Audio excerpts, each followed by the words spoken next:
एक बार फ़कीर चंद जी महाराज के पास बनारस के अंदर एक सज्जन आते हैं और वो पूछते हैं कि मैं ईश्वर को देखना चाहता हूँ। तो फ़कीर चंद जी महाराज उसको बिल्कुल सरल शब्दों में जवाब देते हैं कि कैसे आप ईश्वर को देख सकते हो।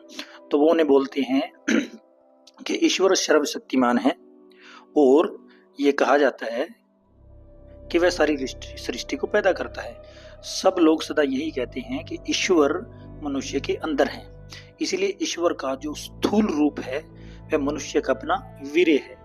जिस प्रकार ईश्वर अपनी शक्ति से विश्व की सृष्टि की रचना करते हैं, ठीक उसी प्रकार मनुष्य अपने वीर्य से संतान पैदा करते हैं। जो मनुष्य अपने वीर्य को बेकार ही नष्ट करते हैं, वह ईश्वर का एक प्रकार से अपमान करते हैं। इसी कारण उनकी वृत्ति भी वैर भाव हिंसा वाली हो जाती है।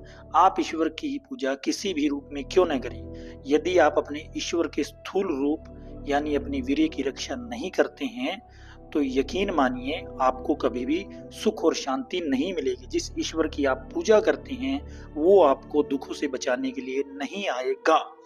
ईश्वर के स्थूल रूप की सच्ची पूजा अपने वीर्य की रक्षा करना है और उसका जो यूज है वो केवल संतान पैदा करने के लिए ही करे।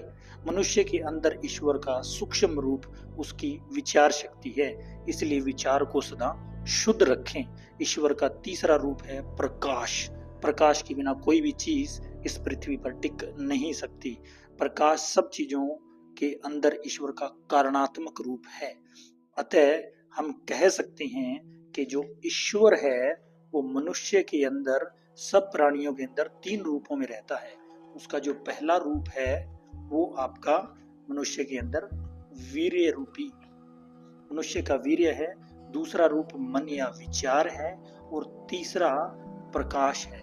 अब आप खुद ही बताओ ईश्वर का सच्चा पुजारी कौन है। सच्चा पुजारी वह नहीं जो केवल अंधविश्वास के कारण मंदिर, मस्जिद, गुरुद्वारे, चर्च में जाता है, घंटियां बजाता है, गीत गाता है। सच्चा पुजारी असल में वह है जो ईश्वर रूपी वीर्य को बर्बाद नहीं करता, जिसके विचार शुद्ध हैं और जो अपने अंदर प्रकाश में मस्त रहता है। मनुष्य को अपने अंदर के प्रकाश को तभी देख सकता है जब वह ब्रह्मचर्य का पालन करे, सदा शुद्ध विचार रखे। सदा सुखी तथा प्रसन्न रहने के लिए मनुष्य को चाहिए कि वह अपने अंदर रहने वाले ईश्वर के स्थूल, सूक्ष्म और कारण तीनों रूपों को समझे और उसका अनुभव करे।